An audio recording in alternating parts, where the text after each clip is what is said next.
Hello, students. A very good morning to all of you. I welcome you all to this online class.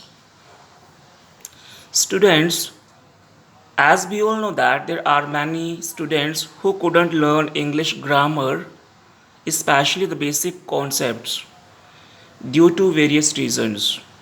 I wouldn't mention the reasons as different people have different reasons for not learning English grammar. But I assure you, I will teach you the basic concepts of English grammar which are most important from the English point of view, as English grammar is the soul of English language.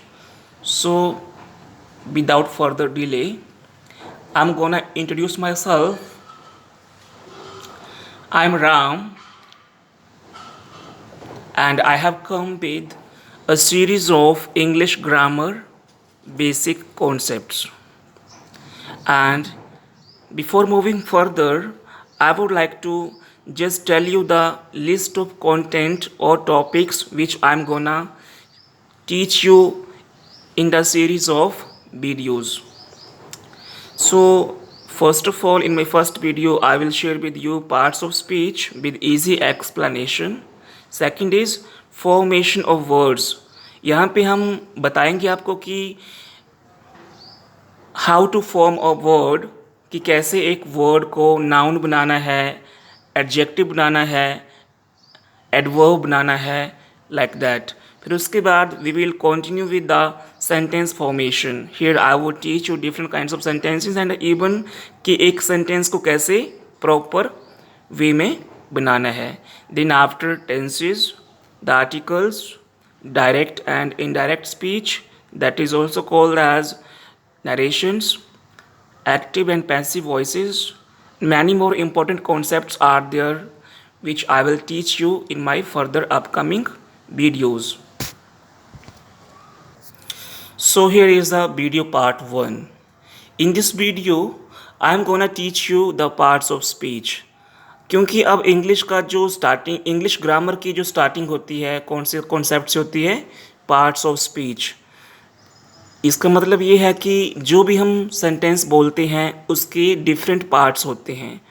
उसमें हर एक word जो होता है उसका अपना एक role होता है, उसका अपना एक फंक्शन होता है और उस वर्ड का एक अपना नाम होता है जो मैं आपको इस वीडियो में सिखाने जा रहा हूँ. तो पहले इस पार्ट्स ऑफ स्पीच की डेफिनेशन कर लेते हैं. Words are the building material for the construction of sentences. So जो भी वर्ड्स होते हैं सेंटेंस में वो एक बिल्डिंग मटेरियल का काम करते हैं सेंटेंस को कंस्ट्रक्ट करने के लिए या सेंटेंस को बनाने के लिए. यहाँ पे मैं आपको एक एग्जांपल देता हूँ. जैसे हमारी ह्यूमन बॉडी है तो हमारी ह्यूमन बॉडी जो है वो, इसमें डिफरेंट बॉडी पार्ट्स हैं जो एक कंप्लीट ह्यूमन बॉडी बनाती है. तो हमारे डिफरेंट पार्ट्स का डिफरेंट एक फंक्शन होता है, हर एक पार्ट का अपना एक नाम होता है. जैसे हमारे arm, fingers, legs, foot, eyes, head. Similarly इसी तरह से जो वर्ड सेंटेंस होता है उसमें भी डिफरेंट वर्ड्स होते हैं और उन वर्ड्स का अपना एक नाम होता है, उनका अपना एक काम होता है. सो इजी वे में आप लोग सेंटेंस को या पार्ट्स ऑफ स्पीच को एक ह्यूमन बॉडी से कोरिलेट कर सकते हैं.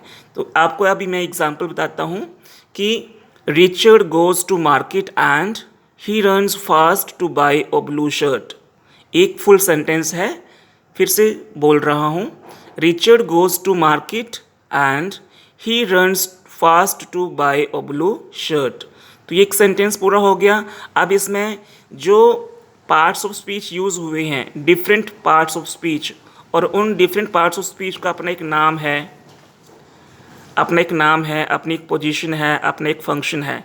अब जो रिचर्ड है it's noun, but it is a part of speech. So noun.